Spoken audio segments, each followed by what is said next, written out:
کاروان ژورنالیستانی ولایت سوخت از شهر و دیهات پنجکین بازدید به عمل آوردند. با هدایت مقامات اجرایی حاکمیت دولتی شهر پنجکین و سخاوت صاحبکاران و ساکنان کوچه مرکزی دهه اماندره اسفالت پوش گردید. ملاقات نوبتی گروه تبلیغاتی پروکراتوری شهر پنجکین با ساکنان جماعت دیهات ماهیان برگزار شد. از جانب کارمندان شعبه منطقوی مبارزه بر ضد جنایت‌های متشکل در ناحیه‌های پنجکین ساکن دهه یاری برای عمل‌های سحر و جادوگری دستگیر شد. مشورت دستوردهی در عرفه سال نو خوانش با اشتراک راهبران و آموزگاران مؤسسه‌های تعلیمی برگزار گردید. بین دسته‌های فوتبالی تشکیلات و کارخانه‌ها مسابقه فوتبال گذرانیده شد.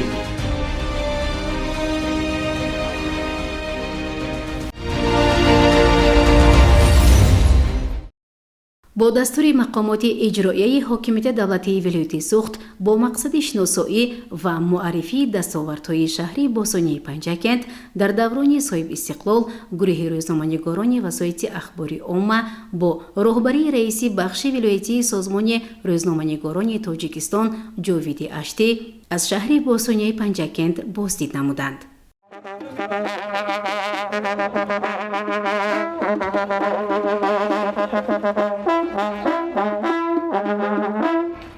خوش آمدید بر دیار سردفتری ادبیات کلاسیکی فارسی تاجیک به عبدالله ردکی. هیچ شادی نیست اندر این جهان بهتر از دیداری رئیس استاد.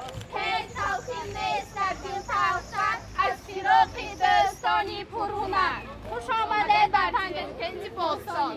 به هیئت این گروه که نام رمزی کاروان ژورنالیستان ولایت سوخت را گرفته است، خبرنگاران مضافاتی وسایط اخباری عامه جمهوری و روزنامه‌نگاران شهر نیز شامل شدند.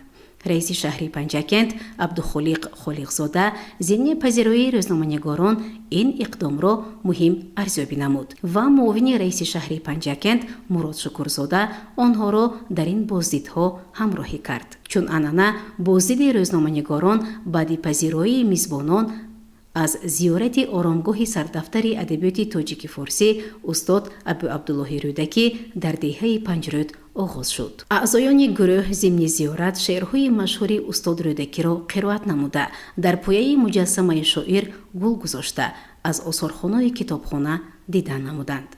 به روزنامه‌نگاران اطلاع داده شد که سفر نخستین پیشوای معظم ملت رهبر دولت محترم امام علی رحمان محض از زیارت آرامگاه استاد ابو عبدالله رودکی آغاز شده با دستورشان مقبره ابراستاد بازسازی گردیده در ساحل راست رود اوریچ مجسمه شاعر گذاشته شده باغ و گلگشت زیبا بنیاد گردیده. در این زمینه مؤسسه دولتی مجمع تاریخی و فرهنگی پنجرود تأسیس داده شده است. در این سالها آثار باقی مانده استاد در شکل کلیات و کتاب‌های جداگانه نیز بارها به تب رسید. در ادامه سفر روزنامه‌نگاران از مؤسسه تحصیلاتی میانه عمومی رقم 7 دهاتی رودکی که نام شهید راه آزادی نخستین محرر نشریه صدای مردم مرادالله شیرعلی‌زاده را دارد، خانه آثارخانه او دیدن نموده در سر مرقدش گل گذاشته از او یاد کردند. گفته شد که سال گذشته به مناسبت 80 سالگی او مکتب، خانه آثارخانه و مرقد او با سهمگذاری مقامات اجرایی محلی حاکمیت دولتی شهری پنجکین و ساکنان دهه تعمیر و ترمیم شده، راه دهه نیز منفرش کرده شد. هیئت روزنامه‌نگاران بعد بازدید از مؤسسه تحصیلاتی میانه عمومی رقم 53 که نام شاعر توانا مستان شیرعلی را دارد به آثارخانه شاعر و تالار ورزش که به افتخار 90 سالگی او پارینه بنیاد شده است بهای بلند دادند. شناسایی با خانه آثارخانه شاعر و درامنویس فیض‌الله انصاری در دهه نگنات مرکز سیاحی و هنرمندی به شمول مهمانخانه، کتابخانه، استاخانه هنرمندی در نزد آن رفتی بنیادی بینای نو مؤسسه تحصیلاتی میانه عمومی رقم 13 دهه ки номи шоиро дорад ба рӯзноманигорон таъссуроти амиқ гузошт ва ин иқдом намунаи татбиқи амалии сиёсати фарҳангию иҷтимоии ҳукумати ҷумҳурии тоҷикистон дар даврони истиқлол баҳогузорӣ карда шуд. Зимни боздид аз бинои нави муассисаи томактабии Нилуфар дар деҳаи Навобод, бинои нави муассисаи таҳсилоти миёнаи умумии рақами 115 ва боғчаи кӯдакон дар деҳаи боғчаи деҳоти Шинк, бинои маъмурии деҳоти Лоиқшералӣ ва беморхонаи минтақавии деҳаи Ғӯйсар ки соли гузашта зимни ташрифи пешвои муаззими миллат Сарвари давлат муҳтарам Эмомалӣ Раҳмон мавриди истифода қарор гирифта буданд, аз корҳои шоистае дониста шуданд ки дар доираи нақшаи омодагиҳо ба ҷашни 35-солагии истиқлоли давлатӣ ба ҷо оварда шуданд. дар ҷараёни зиёрат ва тамошои мақбараи хоҷа Муҳаммади Башоро дар ҷамоати деҳоти Лоиқшералӣ ки бо усули меъмурии нодираш машҳур аст, гуфта шуд ки Мазори Шариф дар кишвар ягона деҳаест ки ду ёдгории таърихии ҳудудаш ин мақбара ва қалъаи Тали Хамтӯда маҳз дар даврони соҳиби истиқлол дар қатори боз 4 ёдгории беназири таърихи шаҳри босонияи Панҷакент, Бостоншаҳри Саразм, Панҷакенти қадим, қалъаи Санҷаршоҳ ва низоми нодири обёрии Фарметан ба феҳристи мероси башарии ЮНЕСКО шомил карда шуданд. Зимни боздид аз хона осорхонаи шоири халқии Тоҷикистон устод Лоиқшералӣ дар деҳаи Мазори Шариф даҳҳо байту ғазалҳои ноби шоиро рӯзноманигорон қироат намуданд ва аз таҷлили бошукӯҳи 85-солагии шоир ки моҳи майи соли равон баргузор шуд ва нашри нави куллиёти шоир бо маблағгузории мақомоти иҷроияи маҳаллии ҳокимияти давлатии шаҳр ёдоварӣ карда шуд. Боздид аз бинои маъмурии Кумитаи шаҳрии Ҳизби халқии демократии Тоҷикистон, таъмиру таҷдиди бинои мақомоти иҷроияи маҳаллии ҳокимияти давлатии шаҳр, бунёди майдони парчаму нишонии миллӣ, муҷассамаи Исмоили Сомонӣ, даҳҳо биноҳои баландошонаи истиқоматӣ дар хиёбони рӯдакии шаҳр ки ҷузъе аз нақшаи омодагиҳо ба ҷашни 35-солагии истиқлоли ватан аст, Бостоншаҳри Саразм ки ба фармудаи пешвои миллат муаррифгари таърихи ғановатманди миллати кӯҳанбунёди мо ва оғози маданияти ҳунармандӣ, кишоварзӣ ва шаҳрсозӣ дар Осиёи Миёна аст, ҳайати корвони рӯзноманигоронро ба ваҷд овард. рӯзноманигорони вилояти Суғд ба рушди саноат дар шаҳр таваҷҷӯҳи хоса зоҳир намуданд.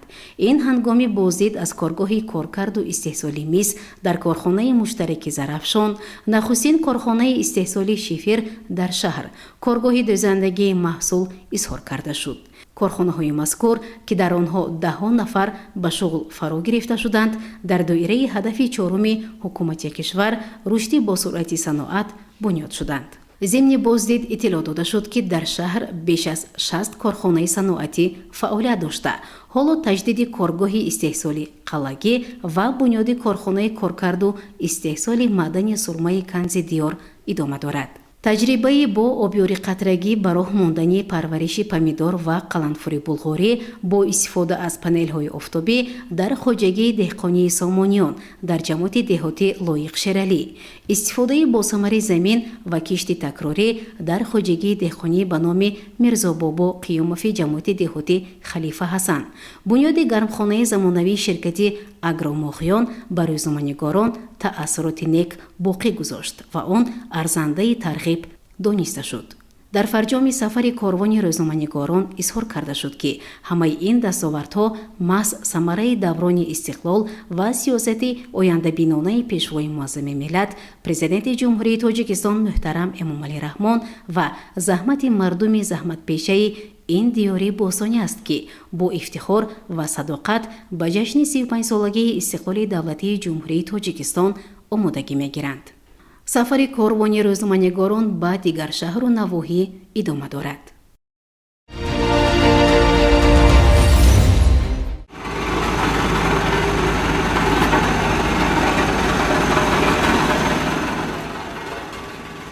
бахшида ба пешвози таҷлили 35-мин солгарди истиқлоли давлатии ҷумҳурии Тоҷикистон, сокинони деҳаи Амондара якҷо бо соҳибкорони деҳаи Амондараи ҷамоати деҳоти Амондара тасмим гирифтанд ки зиёда аз 1 километр роҳи байни деҳаро мунфарш кунанд. корҳои мазкур бо саҳмгузории соҳибкорони деҳа ба маблағи 175 000 сомонӣ ва бо ҷалби техникаҳои идораи роҳсозӣ амалӣ гардида истоданд. Ин иқдом барои беҳтар намудани ҳолати роҳ, осон намудани рафту омади сокинон ва фароҳам овардани шароити мусоид барои аҳолии деҳа заминаи хуб фароҳам меорад. Дар рафти корҳои сохтмонӣ муовини раис шаҳр Мурод Шукурзода аз ҷараёни мунфарскунии роҳ боздид намуда бо сокинони деҳа суҳбат анҷом дод. зимни суҳбат масъалаҳои вобаста ба ободонии маҳал, беҳтар намудани инфрасохтор ва ҳалли мушкилоти мавҷудаи сокинон мавриди баррасӣ қарор гирифтанд. Сокинони деҳа барои дастгирӣ ва саҳмгузории соҳибкорон, инчунин барои иҷрои корҳои созандагиву ободонӣ изҳори сипос намуда таъкид карданд ки беҳтар гардидани роҳ барои зиндагии ҳаррӯзаи аҳолӣ аҳамияти калон дорад. Мунфарскунии роҳи деҳаи Амондара яке аз иқдомҳои муҳими ободонӣ ба ҳисоб рафта, дар натиҷаи ҳамкориҳои соҳибкорон, мақомоти маҳаллӣ ва сохторҳои роҳсозӣ амалӣ гардида истодааст. Гузориши Ҳусайн Солиҳов ва Зархунӣ Неъматулло.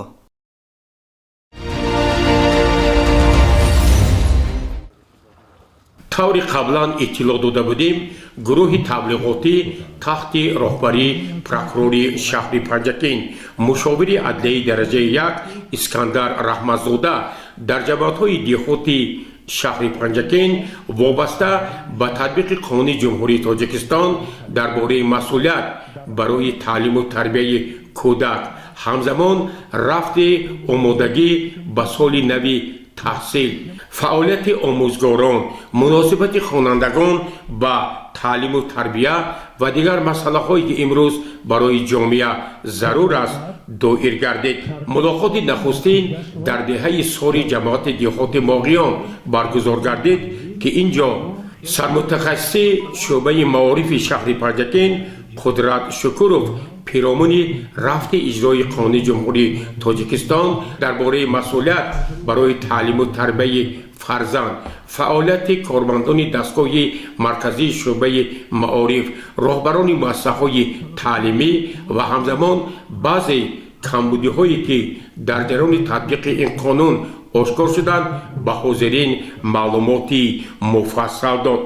дар ин мулоқот мудири шӯъбаи маориф Мақсадулло Усмонзода низ таваҷҷӯҳи сокинони деҳаи Сорро ба ҳамкорӣ бо мактаб, махсусан бо омӯзгорон ҷалб кард.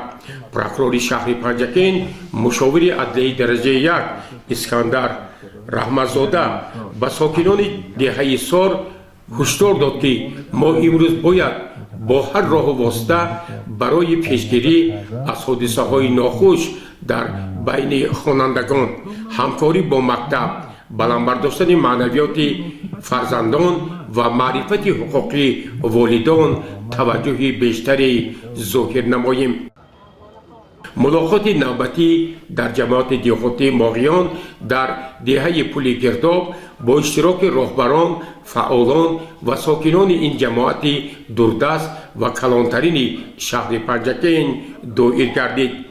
инҷо низ сармутахассиси шӯъбаи маориф Шукуров Қудрат ба ҳозирин пиромони рафти иҷрои қонуни ҷумҳурии Тоҷикистон дар бораи масъулият барои таълиму тарбияи кӯдак ва дигар масъалаҳои баландбардоштани сатҳи таълиму тарбия гузориш дод. мудири шӯъбаи маориф Усмонзода Мақсадулло ба сокинони ҷамоати деҳоти Моғиён иттилоъ дод ки мо омода ҳастем соли нави хонишро бо як сатҳи баланд оғоз намоем. ман аз падару модарон хоҳиш мекунам ки бо фарзандони хеш ҳамеша муносибати ҷиддӣ намоянд. бо мактаб, омӯзгорон ҳамкорӣ намуда барои пешгирӣ аз ҳама гуна ҳодисаҳои нохуш, махсусан зуҳуроте ки имрӯз ба ҷомеа хавфнок аст, фарзандони хешро ҳушдор диҳанд ва дар роҳи татбиқи ормонҳо ва он дастури супоришҳои пешвои муаззами миллат президенти ҷумҳурии Тоҷикистон муҳтарам Имомалӣ Раҳмон дар самти баландбардоштани сатҳу сифати таълиму тарбия пешниҳод карданд саҳми арзандаи хешро гузорем.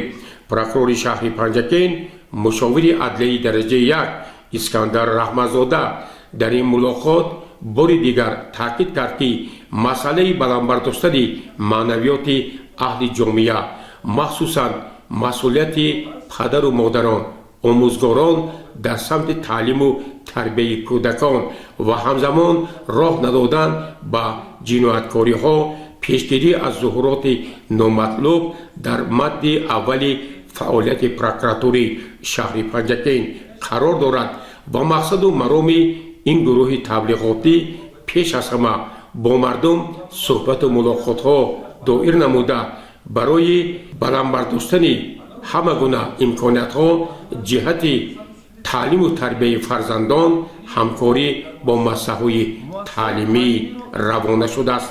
мавриди зикр аст ки мулоқоту суҳбатҳои гурӯҳи таблиғотии прокуратураи шаҳри Панҷакен дар дигар ҷамоатҳои диҳотии шаҳри Панҷакен идома дорад. гузориши Аббос Ҳамросода ва Хаём Ҷураев.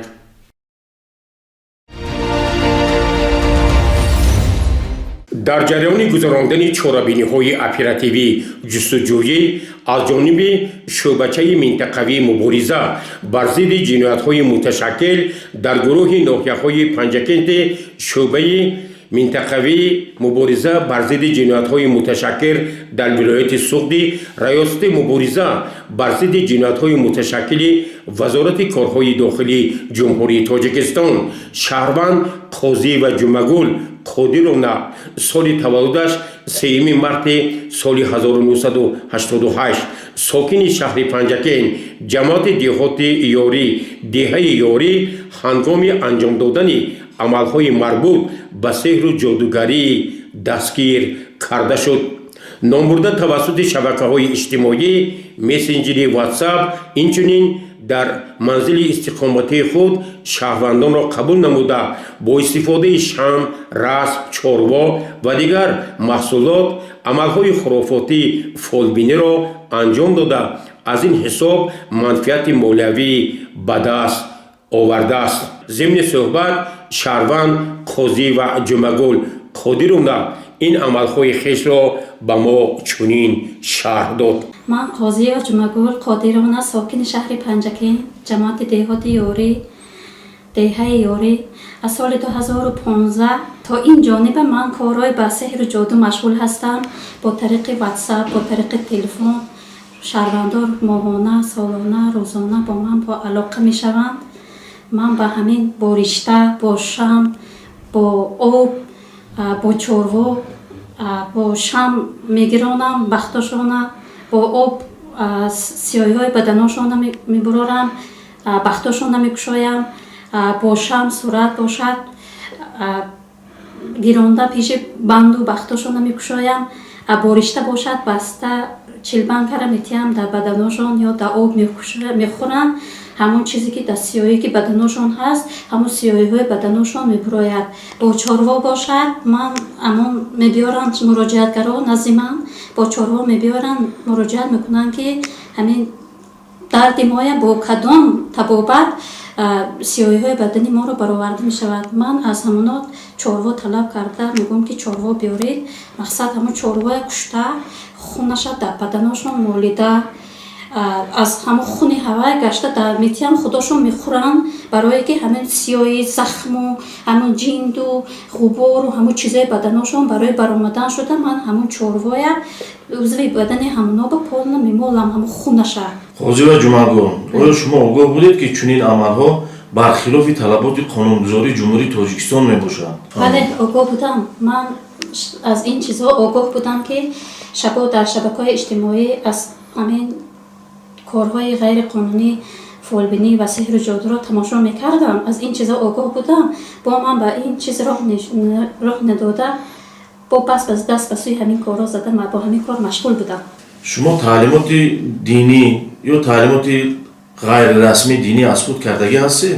не муҳтарам началек, ман аз ин чизо таълимоти динӣ ин хел чизо ман аз ягон ҷо наомӯхтам, чун ин ба ман аз мерос аз пушту авлоди модарин ба ман омад.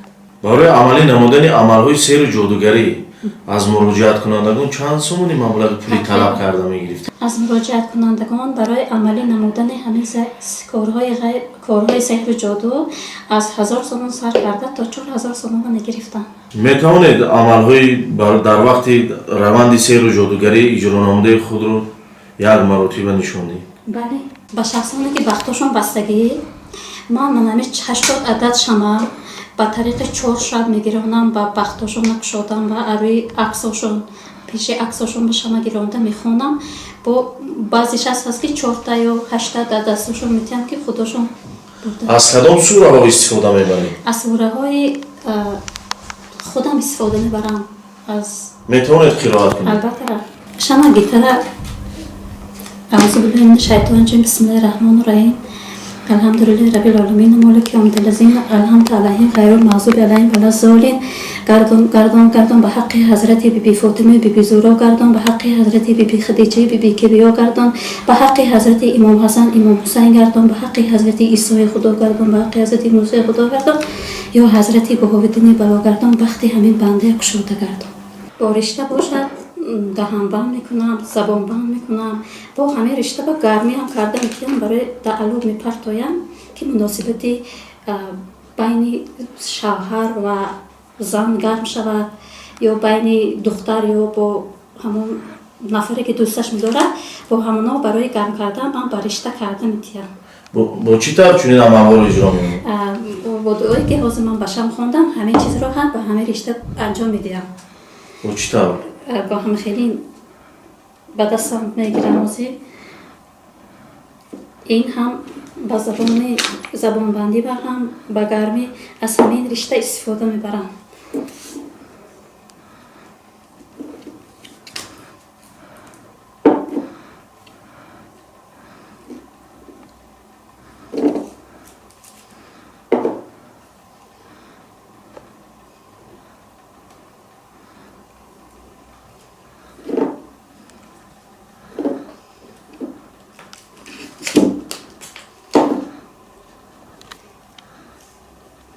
من خیلی خونده میبندم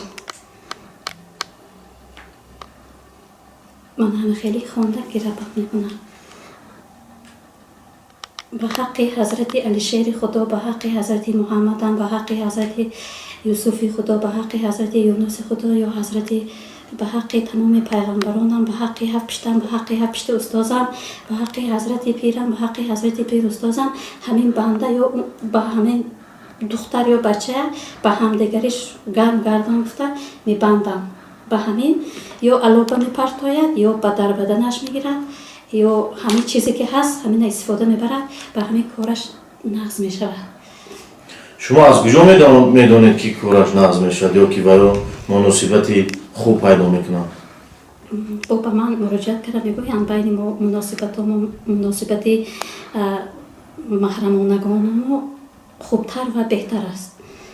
مورد ذکر است که نو بسته از کارهای ترغیباتی و تشویقاتی از طرف مقامات دولتی حفظ حقوق از جمله شعبچه منطقوی مبارزه بر ضد جنایت‌های متشکل در گروه ناحیه‌های پنجکین بعضی شهروندان علاهیده دیده و دانسته با عملهای سحر و جادوگری مشغول می‌شوند که این خلاف قانون‌های جمهوری تاجیکستان میباشد.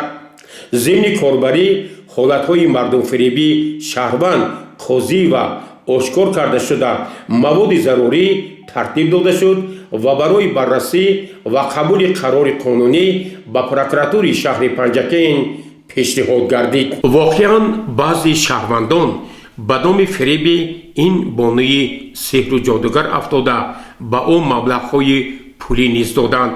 مورد ذکر است که دین مبین اسلام سحر و جادوگری را در هر شک قطعاً محکوم می‌کند و آن را عمل شیطانی و مردم فریبی اعلان کرده است.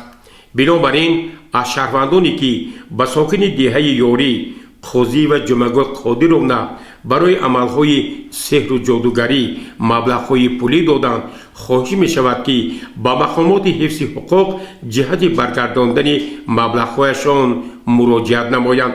همزمان از مردم شهر و دهات پنجکین دعوت می نماییم که به فریب و وعده‌های دروغ سحر و جادوگران باور نکنند و برای آشکار نمودن چنین اشخاص فریبگر با مقامات دستدار همکاری نمایند.